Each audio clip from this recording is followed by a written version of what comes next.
E aí pessoal, tudo bem com vocês? Eu sou o professor Ray Lopes, professor de artes, e hoje nós falamos aí com a turma do 8º ano AIB do Colégio Lidírio Ferreira Lima, no distrito de Espantagado, em Queimadas, na Bahia. Bom pessoal, em nossa aula passada aí no capítulo 12, nós iniciamos o estudo aí de arte e impacto socioambiental. E aí nós falamos um pouco aí sobre a arte de Romualdo Rosumer, né, que é um artista plástico aí, que produz máscaras e esculturas feitas com materiais reutilizados. Certo? E hoje nós vamos dar continuidade ao nosso ensino de artes com o tema Por Dentro das Artes Visuais. Então vou pedir que você pegue o seu livro de artes, abra ele aí na página 60, para que a gente possa estar dando início então à nossa aula de hoje. Mas antes, não esquece, se você está aqui pela primeira vez, se inscreve em nosso canal, clica no sininho para receber as notificações e dá aquele joinha em nosso vídeo. Vamos lá então pessoal, falando sobre Por Dentro das Artes Visuais, a forma.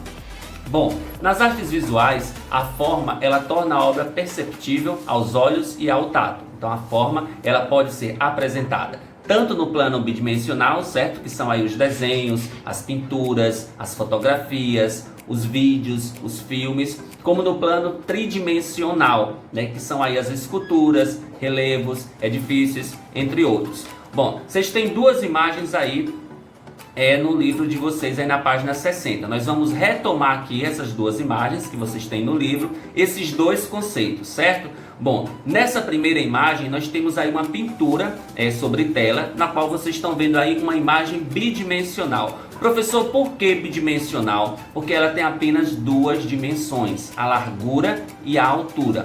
Observe que esse desenho aí é feito por Michelangelo, estudos da Sibila Líbia, de 1510, ele utilizou apenas o papel como suporte para esta pintura, certo? Giz sobre papel. Qual é a dimensão dessa pintura? 28,9 centímetros de altura por 21,4 centímetros de largura. Então, é uma obra que tem apenas duas dimensões, altura e largura. Por esse motivo, a pintura ela é então uma obra bidimensional, certo? Na segunda imagem, a gente observa aí a roda de bicicleta de Marcel Duchamp, de 1913, certo? Então, as esculturas, elas exploram três dimensões do espaço: altura, largura e profundidade. Então, sendo assim, são, portanto, obras tridimensionais. Isso é, vocês podem estar apreciando elas nas três dimensões possíveis, pelos lados, por baixo, por cima. Então, vocês têm a possibilidade de estar observando as esculturas aí em dimensões variadas. Nessa imagem aí, então, como eu falei, a gente observa aí roda de bicicleta de Marcel Duchamp, de 1930, né? Garfo de bicicleta com roda da frente sobre banquinho de madeira, e a dimensão dela é o que? 130 centímetros de altura por 64 centímetros de largura e 42 centímetros de profundidade, ok? Bom pessoal, as relações entre o espaço e as formas, elas são muito exploradas pelos artistas visuais, né? Passando muitas vezes da bidimensionalidade para a tridimensionalidade, ou explorando cada uma dessas dimensões separadamente. Então as formas elas podem apresentar um aspecto figurativo ou abstrato, como vocês estão observando aí nessas duas imagens aí. Nós temos uma forma aí figurativa, né? Uma pintura que representa uma forma, um aspecto figurativo, e nós temos uma outra pintura que representa aí um aspecto abstrato. Por essas duas imagens aí, já dá para a gente entender mais ou menos o que é figurativo e o que é abstrato, né? O figurativo, para você entender, é quando você consegue ver a representação do ser, né? Do objeto, da paisagem, é quando você vê na tela, na forma, ou seja, aquilo que está sendo representado. Então a gente observa aí o que nessa imagem figurativa? A gente observa aí uma imagem de uma mulher, supostamente. Então é uma mulher, a gente consegue identificar o que é, uma pessoa que está sendo representada aí. Então é algo figurativo. Já o aspecto abstrato, né? Você já deve ter noção de que é quando você não consegue entender de imediato logo o que está sendo passado. Se é uma pessoa, se é um animal, se é um objeto. Você não tem, digamos assim, uma imagem reconhecível, certo? Que é como a gente observa também nessa imagem aí. A gente observa traços, linhas, cores diferenciadas, mas a gente não tem noção do que é que o artista quis representar nessa imagem aí, observando ela de imediato, ok? Bom, nessas obras abstratas, os elementos da linguagem visual, elas são representados com linhas, né, e cores de uma maneira mais pura, né, produzindo por elementos formas irregulares e assimétricas, que são também chamadas de orgânicas, ou seja, se assemelham às formas encontradas na natureza, mas não representam nada específico. Então eu posso estar observando ali uma pintura ou uma escultura abstrata e posso achar que essa pintura, que essa escultura, ela está se assemelhando a uma rocha, parece com uma árvore, parece com uma montanha, mas eu não tenho ali de imediato certeza se é ou não, se foi essa ou não a intenção do artista. Aí nessa imagem que vocês têm aí, que tem no livro de vocês também, vocês têm aí a obra Oval com Pontas, de Henry Morin, certo? Que é uma escultura abstrata orgânica, produzida com bronze. Quais são as dimensões dessa escultura? Ela tem aí 115,5 centímetros de altura, 96,6 centímetros de largura e tem 56,2 centímetros de profundidade. Então é uma obra, é uma arte tridimensional, certo? Chamada de orgânica porque ela se assemelha às formas encontradas na natureza. E aí as formas abstratas que são consideradas cinéticas, irregulares, que têm traçados retilíneos ou curvilíneos, elas tratam-se então de formas geométricas. São aquelas imagens abstratas que a gente consegue observar, mas que se assemelham a figuras geométricas, aos quadrados, aos retângulos, aos triângulos, aos círculos, né? Que são geralmente as figuras que a gente costuma está estudando aí, por exemplo, nas aulas de matemática. Então, essas formas que se assemelham então a essas figuras geométricas são então esculturas abstratas geométricas. Então, observe que nós temos as esculturas abstratas orgânicas, aquelas que se assemelham então a elementos, a formas da natureza, e nós temos as esculturas ou figuras abstratas geométricas, quando elas vêm com essas formas regulares, cinéticas, retilíneas, curvilíneas, ou seja, com linhas retas ou com linhas curvas, que se assemelham então às chamadas figuras geométricas, certo?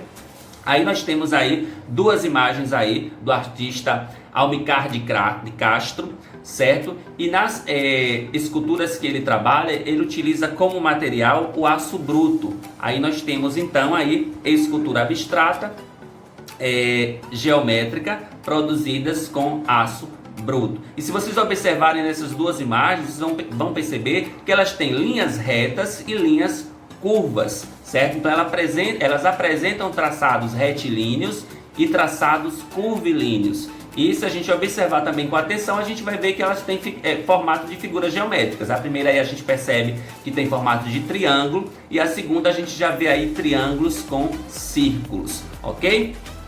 Bom, vamos falar também sobre as esculturas.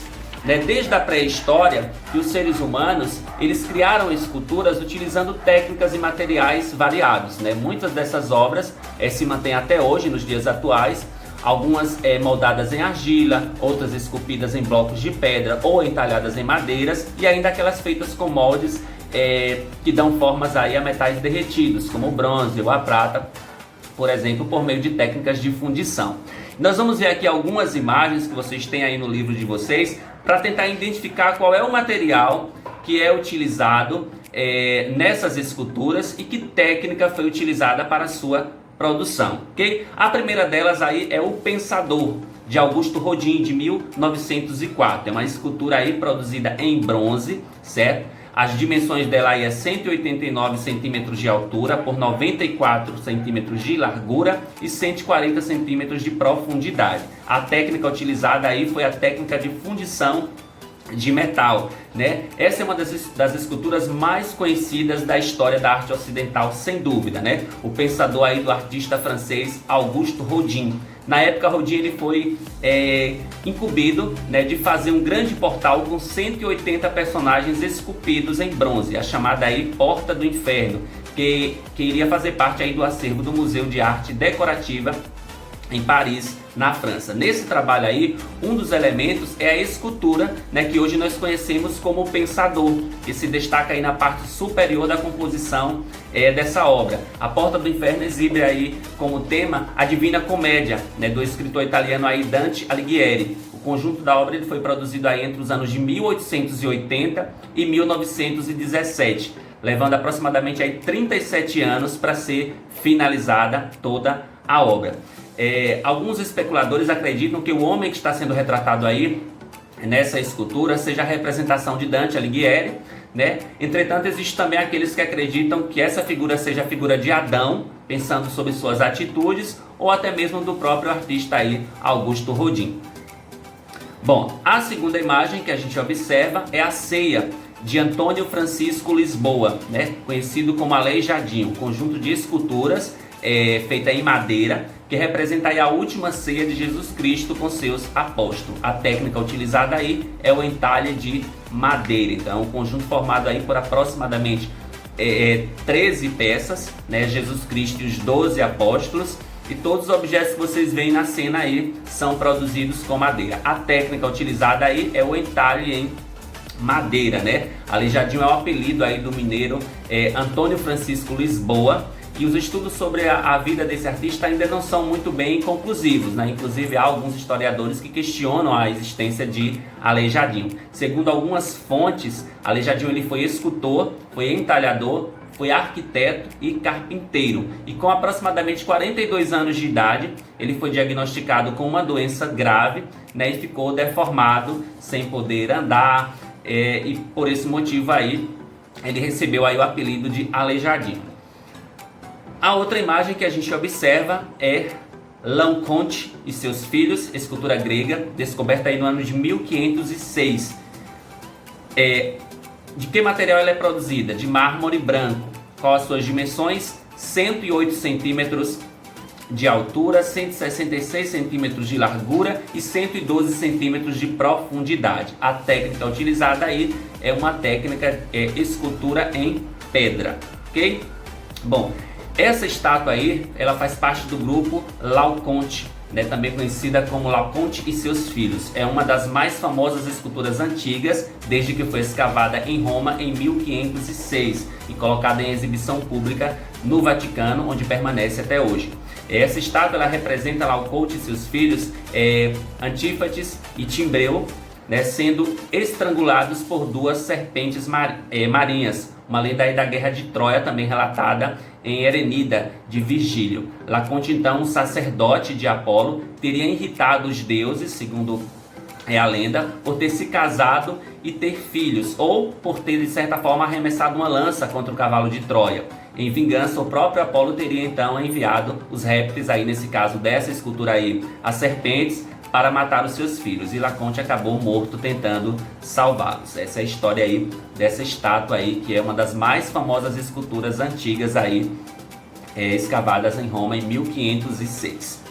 Bom, a outra escultura, e nossa última escultura que a gente tem aí, é a Vaquejada do pernambucano aí, Mestre Vitalino, uma escultura de cerâmica, né, argila modelada, seca e queimada em forno. A técnica utilizada aí é a modelagem em argila. E aí quando a gente fala de Mestre Vitalino, né, a gente lembra que ele foi o primeiro ceramista reconhecido aí da região de Caruaru, aqui em Pernambuco, e a sua fama e sucesso fizeram com que surgisse uma série de seguidores na região, né? Enquanto alguns ceramistas seguiram a linha próxima aos trabalhos de Vitalino, outros criaram a sua própria estética, e atualmente muitos estão aí agrupados no Alto do Moura, que é um bairro aí de Caruaru, que se tornou uma referência nacional na produção de cerâmica. Atualmente muitos deles então vivem nessa região aí, que hoje é considerada uma das regiões, digamos assim, mais importantes de Caruaru. Na produção de cerâmica, o diferencial, na verdade, de Mestre Vitalício é que ele tinha um estilo pessoal e marcante, né, que a gente vê aí nas feições, nos gestos, nas posturas corporais, né, das figuras que ele retrata. E graças ao sucesso, a vida na região aí de Caruaru, graças ao sucesso de Mestre Vitalício aí em Caruaru, a vida aí na região de Caruaru, ela teve uma grande melhora, digamos assim. Hoje muitas famílias vivem, na verdade, do artesanato aí na cidade. Ele é um dos grandes artistas aí que a gente tem aqui no Brasil, certo? Bom, a nossa aula de hoje ela fica por aqui. Não esqueçam de responder a nossa atividade proposta, certo? E até o nosso próximo encontro. Fiquem com Deus.